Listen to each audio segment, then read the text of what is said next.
Hi, I'm Varina Patel. I'm a wilderness photographer and this is awesome. I love it out here. So I'm going to talk about what's in my bag, and we'll start with the top compartment. So this is my f-stop Loca bag. Sunglasses, in case it's too bright while I'm on the road. They're polarized. A lot of people like to wear polarized sunglasses so they can see what a circular polarizer is going to do. I actually prefer not to do that, but if you like that, cool.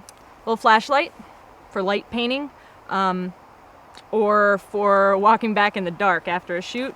I also have a headlamp in case my flashlight doesn't work, because you don't want to be stuck out there. Some of these places have no light whatsoever, and on a cloudy night, you're not going to be able to see anything.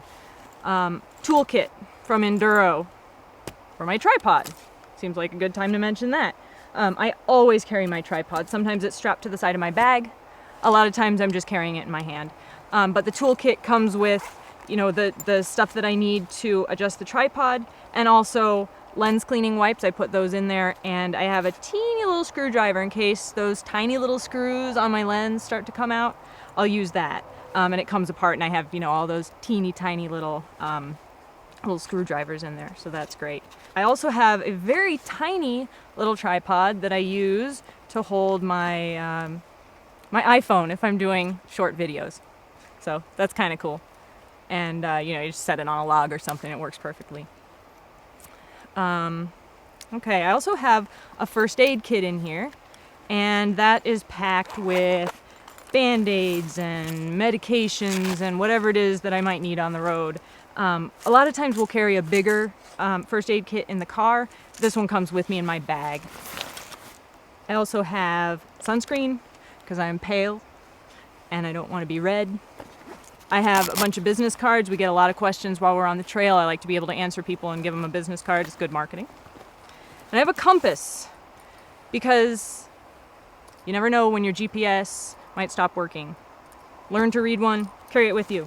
In the next pocket down, I have my jacket.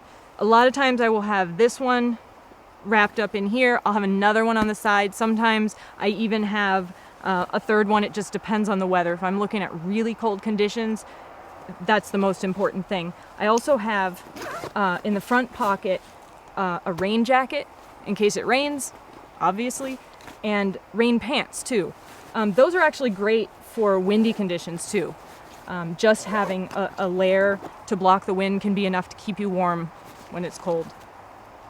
I carry very warm gloves, which have a finger flap so that I can actually use my fingers even when it's cold for the tiny controls on my camera. I love those. And I have a warm hat. I actually have a second hat in here that I use either as a liner or for conditions where it's just not quite as cold. It has a great little ponytail hole in it, which I love. And I have a second pair of gloves as well. These are glove liners, so they're thin, but they give me you know, that rubber grip so I can adjust my camera. And I have a sun hat in case it's sunny. It goes with the sunglasses. I also have these, I have two buffs. These are great because if it's windy but it's not that hot, my hair starts to blow in my face. It drives me absolutely nuts, and that helps keep it out of my face. And to that end, I also have a hairband and lots of little hair rubber bands, which are invaluable. They're also great for, you know, if something breaks, you can tie it back together with a hair rubber band. I have a plamp, which is really noisy because it's getting old, but I use this for macro photography. I will clip one end to my tripod, clip the other end to a flower, and you know, I can hold the stalk of the flower very gently and make sure that I'm not doing any damage to the flora, but I can bring it right where I want it in front of my lens. It's a cool little trick. I have a bag of toiletries, and I have a reflector, also great for macro, and a lot of times I'll use that in conjunction with the plamp, connect it to the plamp to filter the light on a flower or some other small object that I'm photographing. So in the main compartment, I have mostly camera gear. This is the good stuff. I have two cameras. I have a 5D Mark III, which is a full frame camera, and a 7D, which is a 1.6 crop. I have lenses on both of those, and I have one more. I'll talk about that in a minute. The cameras, first of all, I need a backup in case something happens to one of the cameras and I need to have something to shoot with. That's happened before, and it is not a good feeling to be stuck without a backup camera. A crop factor camera gives me a little bit more length to a lens, so it's a great thing to have. And the crop factor camera also lets me minimize my hyperfocal distance when I'm using a wide angle lens. The wide angle lens I have on it now is a 10 to 22 millimeter.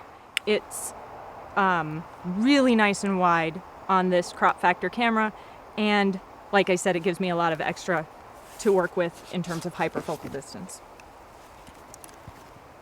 That wide angle lens does not work on this camera, but all the other lenses do. This is a 180 millimeter macro. It's my favorite lens. Absolutely love it. And down here I have a 24 to 70, which is great for mid-range. What's really nice about shooting with your husband or a partner is that we can share each other's lenses. So in Jay's bag, I get 3 more lenses whenever I need them. We also have an extender and some other equipment that I can use, and we trade back and forth all the time. I also use some filters when I'm working. I use a circular polarizer, which is great for removing glare off of water, and I use a system of filters called graduated neutral density filters for reducing the range of light. When I'm working with sunrises and sunsets, I can bring down the brightness of the sky without reducing the brightness of the foreground. And those fit neatly into this great little holder, which fits onto my lens. I have 3 graduated neutral density filters, and then I have 1 neutral density filter, which I love to use for shooting waterfalls. It slows down the shutter speed. I get a really nice, smooth look to the water. And all that goes in my handy dandy little carry case, which I designed myself. Thank you very much. All right. I also have a towel, which was absolutely invaluable this morning when we were hiking in the woods and getting sopping wet. I use this to dry my camera, but not for cleaning my lenses. For cleaning lenses, I have a ridiculous number of lens cloths, because I really like to have clean lenses, and because they tend to get wet, soak up water, so I want to use a dry one. And then I have a remote release. This is a very simple, basic remote release. It's much cheaper than the programmable releases. Jay has one of those, so we don't need 2. Doesn't make sense for us each to have one. I also have a lens pen. I used to use this a lot more often, but it's a great tool for brushing dust off your lens, and it also has a little cleaner on the other end, which is kind of cool. Useful when you have a smudge on your lens. I have a couple of batteries that I keep charged as much as possible. I carry 4 batteries all the time, 1 in each camera and 2 extras. I charge those pretty much every day, maybe every other day while we're on the road, and I make sure the night before we travel that I have those all charged. And I also have in my bag, I carry 4 cards. I have 4 different memory cards, a couple of 32 gigs, an 8 gig, maybe a 4 gig, which is just a backup. I don't carry that many. A lot of people carry a lot more than that, but I'm constantly backing up to my computer, and I really don't take thousands of shots on a trip. So I think that's everything. Yeah, this is what it takes to get the job done. I don't like to carry more than I have to, and I like to make sure that I can get home in one piece. If I'm too tired, if I have to carry too much more gear, I'm not going to make it back. So there you go. I am Varina Patel. That's what's in my bag, and you can find more of my work at photographybyvarina.com.